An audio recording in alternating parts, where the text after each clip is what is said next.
Okay, here's some info on the brake pedal travel sensor mounted to the master cylinder on a hybrid Ford Escape or Mercury Mariner. Now, what we have here is failure to communicate. That was a joke. Okay, so this sensor on my car, I had a B1224 and B1226, and likely this sensor is no good, which I'm about to find out when I replace it with that one. Which I got this part, the whole master, it comes as a master cylinder, which is very expensive, but I bought this master cylinder from a junkyard with the sensor attached to it, and I'm going to attempt to just replace the sensor only, which Ford doesn't want you to do because you cannot buy the sensor otherwise, from my experience. So what I did so far to pull it, I still have the hard brake lines connected, but I have this out of the way, hopefully enough to be able to undo all this stuff in order to take this sensor off.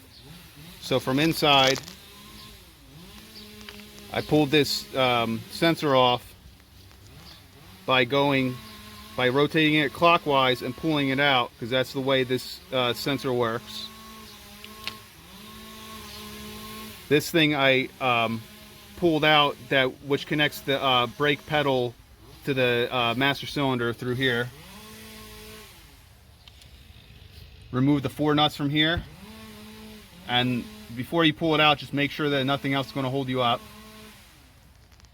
And now we're at the point where on this one, we already made sure that I could remove the sensor by removing that thing at the end, a snap ring in here, and then the sensor just, go ahead, other way, slides out like that and has the ring around it. That's how it measures where your brake pedal is. And we'll have a follow-up video to see if we fixed it. This video is to describe what I kind of undid out of the way. All of this sensor stuff, brake lines over here, coolant lines out of the way, and then I was able to have a friend hold this over out of the way while I dealt with the snap ring stuff. Alright, so a little bit more tidbit of information is I used my buddy's scanner when I had that problem, the B24 and 26, whatever those codes were, you know what they were. And then we ran this brake system actuation control unit check, and it failed because my sensor was no good, and no matter how many different things we tried, we couldn't get that thing to pass.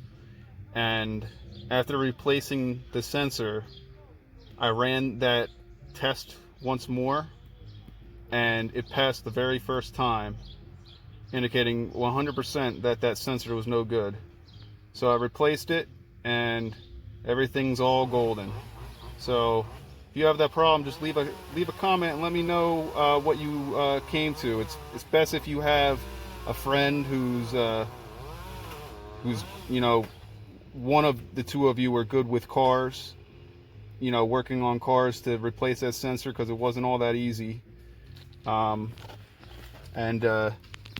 If you have those codes, I mean, it's not necessarily going to fix it, but it fixed it for me, so hopefully it will for you too. Good luck.